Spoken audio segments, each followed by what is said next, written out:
ગીર સોમનાથ જિલ્લાના Navabandar marine police station ખાતે તારીખ 1 ઓક્ટોબરની રાત્રે એક બનાવ બનવામાં આવેલો હતો। આ બનાવ અનુસાર ભોગ બનનાર એક મહિલા દ્વારા ફરિયાદ દાખલ કરવામાં આવી છે। જે ફરિયાદ અનુસાર આ મહિલા ઉપર 3 જેટલા શખ્સોએ સામૂહિક બલાત્કાર ગુજારેલ હતો। તેના અનુસંધાને એક નવાબંદર પોલીસ સ્ટેશનમાં એફઆઈઆર દાખલ કરવામાં આવી છે અને આ એફઆઈઆરના અનુસંધાને સામૂહિક દુષ્કર્મ જેવો ખૂબ ગંભીર પ્રકારનો બનાવ હોય જિલ્લા પોલીસ ખૂબ ઝડપથી હરકતમાં આવી હતી અને ત્યારબાદ એલસીબી, એસઓજી,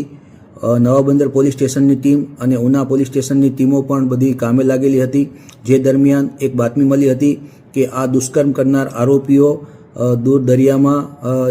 છુપાઈ ગયા છે, તો એને પકડવા માટે જિલ્લાની પોલીસની જુદી જુદી ટીમો બનાવેલી હતી અને આ ટીમો દ્વારા અંદાજે દરિયામાં 25 કિલોમીટર અંદરથી 2 જેટલા આરોપી જેમના નામ છે કાળુભાઈ, જે નવાબંદરનો રહેવાસી છે, અને સંજયભાઈ, આ બંને રહેવાસીઓ નવાબંદરના છે અને એક ત્રીજો અજાણ્યો આરોપી પણ હતો જેને પકડવાથી એનું નામ અંશ ઉર્ફે અંશુ સુરેશભાઈ ફૂલબારિયા, આ પણ નવાબંદરનો રહેવાસી હોવાનું જાણવા મળેલ છે। આમ ખૂબ જ ટૂંકા ગાળામાં દુષ્કર્મ જેવા અને સામૂહિક દુષ્કર્મ જેવા ગંભીર પ્રકારના ગુનાના આરોપીઓને ટૂંક સમયમાં અને ખાસ કરીને દરિયામાંથી પ્રથમ વખત ઇતિહાસમાં ઝડપી અને એક